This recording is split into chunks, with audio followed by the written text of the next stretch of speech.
Hello everyone and welcome back to Closets Gaming. Today we are going to take a look at BRUT L, this hack and slash dungeon crawl with a very unique style, reminiscent of the ASCII dungeons of old, puts you in the boots of a hero in a procedurally generated dungeon, brewing magical potions, gathering tons of loot, and battling fearsome enemies. You can get it off Steam for €14.99 or your regional equivalent.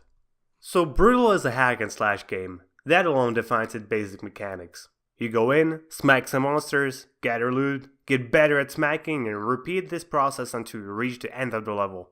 But what matters is whether these mechanics are well executed, and whether the game offers something on top of them. And I am very happy to report, BRUT L totally delivers on this promise. Not only is the combat very satisfying and awesomely gory, it also provides two interesting crafting mechanics.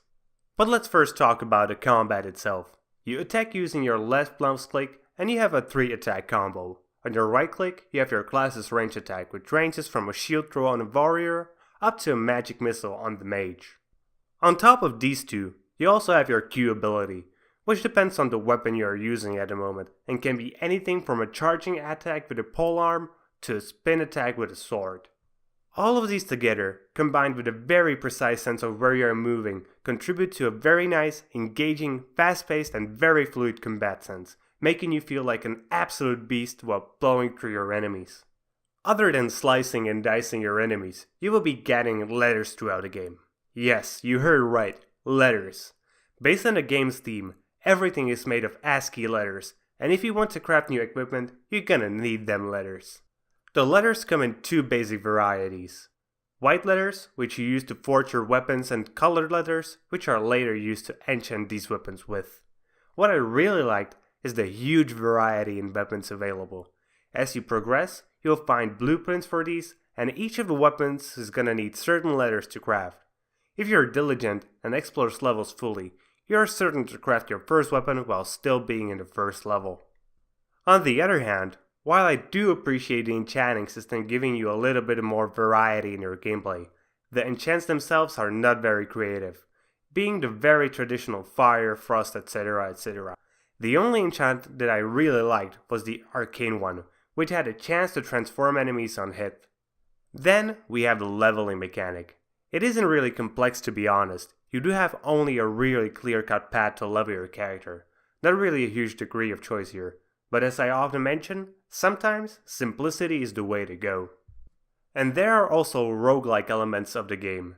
These are represented in two basic ways. First of all, you will die often and repeat your dungeoneering quest all over again.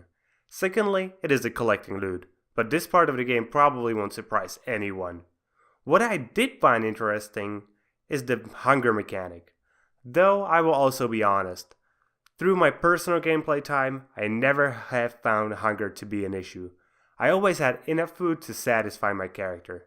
Maybe if you're better at the game than me and you get further into the dungeons, then hunger becomes an issue. But as I said, for me, it was just an interesting mechanic. Lastly, you have the exploring mechanics.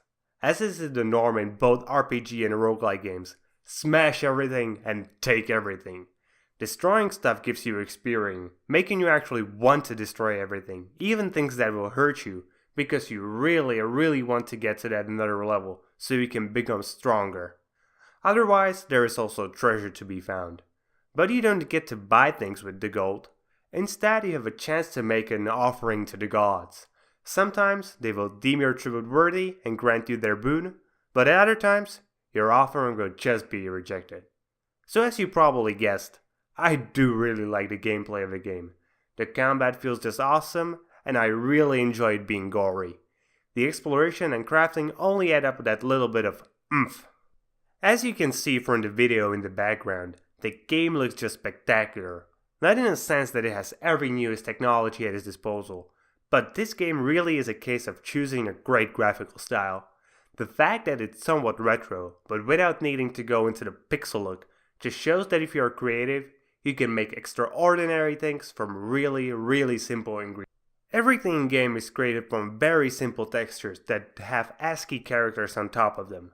And whenever you destroy something in game, it actually pours apart into these characters. The only issue I have with the game's graphics is its camera. as you are forced into a single view without the option of rotating your camera, and occasionally it does obstruct your vision. In terms of performance, there really isn't much to talk about. The game's graphics aren't really that demanding on your computer, so Brutal will run on pretty much any computer. No stuttering or crashes to report on either. So, in conclusion, this game is great. If you like hack and slash dungeon crawlers, roguelike games, or just a game with an awesome graphical style, Brutal is definitely something you should at least try out. Most likely, you will find yourself plowing through enemies and collecting letters while having great fun. I definitely recommend this game. Well, that's it for today, guys. Hope you liked the review, and if you did, please consider liking it, subscribing to my channel for more gaming reviews, or comment if you have something you would like to add. And if you didn't like the video, well, dislike it. See you all next time with more gaming content.